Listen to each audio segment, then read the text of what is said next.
You are sitting in a quiet room with no windows, no clock, and no phone signal, just a metal table and a single chair. You have been waiting here for 3 hours, and nobody has spoken to you. No one explained why you were called here. Yesterday, you were on a normal flight like any other passenger, and 3 days ago you were just another job seeker sending applications everywhere. You applied to dozens of jobs. Most companies never replied, but one strange listing looked different. It had no company name, almost no description, just a vague government research role. Something about it felt unusual, but you applied anyway. Weeks later, an unknown number called you with instructions to attend a meeting, and then the investigations began. Your professors were contacted, your friends were questioned, and your entire background was examined. Intelligence agencies trust nothing without verification. Then came the polygraph test. Hours of questions about loyalty, crime, secrets, and truth. Every answer mattered. Now you sit back in this silent room waiting for the final decision. The door finally opens, and an officer walks in holding a black folder filled with everything about your life. He sits across from you calmly and explains that this meeting is not about information but about loyalty and decisions.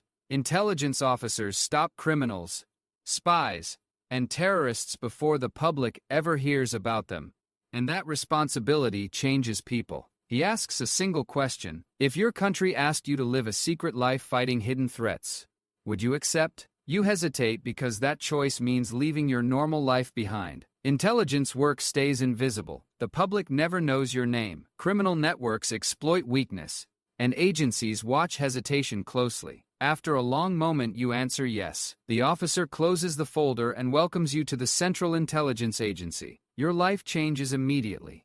Your first role is analyst, working inside a secure building, where phones are locked away and computers never touch the internet because criminal groups constantly attempt to hack intelligence systems. Your job is to read reports from satellites, field agents, informants, and surveillance teams. Thousands of documents arrive every week. Patterns hidden inside the data reveal illegal operations, smuggling networks, and organized crime movements across borders. Chaos becomes information.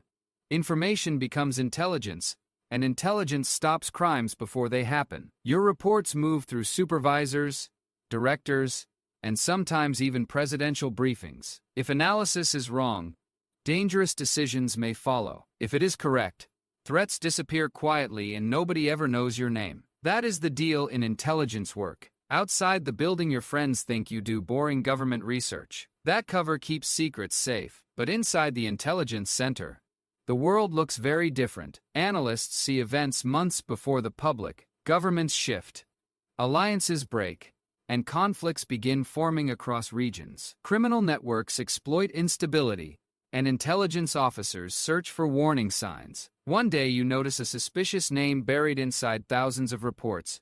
A man connected to international smuggling and illegal finance. You flag the information and your supervisor forwards it to headquarters. There is no applause, just quiet acknowledgement. 2 years pass like this until your role changes and you enter operations training. Intelligence officers must understand surveillance, persuasion, and human behavior, because information often comes from people, not machines.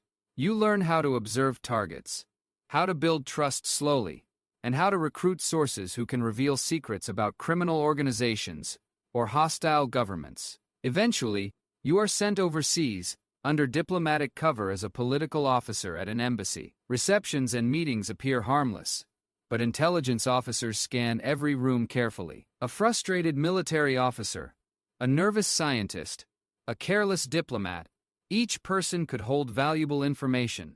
Conversations begin casually at receptions, CA phase, and chance encounters. Trust grows slowly over weeks and months, because intelligence networks require patience. Finally, the moment arrives when you make the offer. Some sources cooperate for money, others for ideology, and some because they fear powerful criminal groups or corrupt officials. But the dangerous ones are those who refuse, because now they know someone is watching them. Intelligence work is a constant balance between trust and risk. During your first tour, you recruit several sources and one provides information that exposes a major criminal network operating across borders. The intelligence reaches national leadership and helps stop the operation, yet nobody outside the agency knows where the information came from. That anonymity defines intelligent life. Over time, operations become more dangerous. Some missions target organized crime groups funding terrorism or trafficking weapons. Teams deploy into remote areas where no embassy protection exists, and where mistakes can cost lives. Governments often deny involvement in these missions to protect international stability. Months pass in dangerous locations, far from home, and sometimes the only connection to family is a short call through a satellite phone. Years pass quickly in this life. Eventually, you rise through the ranks and become a station chief responsible for managing intelligence officers and covert networks in an entire country. Every decision you make affects agents in the field and operations against criminal organizations expanding across regions. Later, you oversee even larger operations, connecting thousands of agents and hundreds of missions worldwide. Intelligence never stops, because criminal networks constantly evolve and adapt. Late at night, you sometimes remember the silent room where everything started. The metal chair and the officer asking one question: would you live a secret life protecting your country without recognition? You said yes. And from that moment forward, your life belonged to the hidden world of intelligence. A world where crimes are stopped quietly, threats disappear before they grow, and the people responsible remain completely unknown.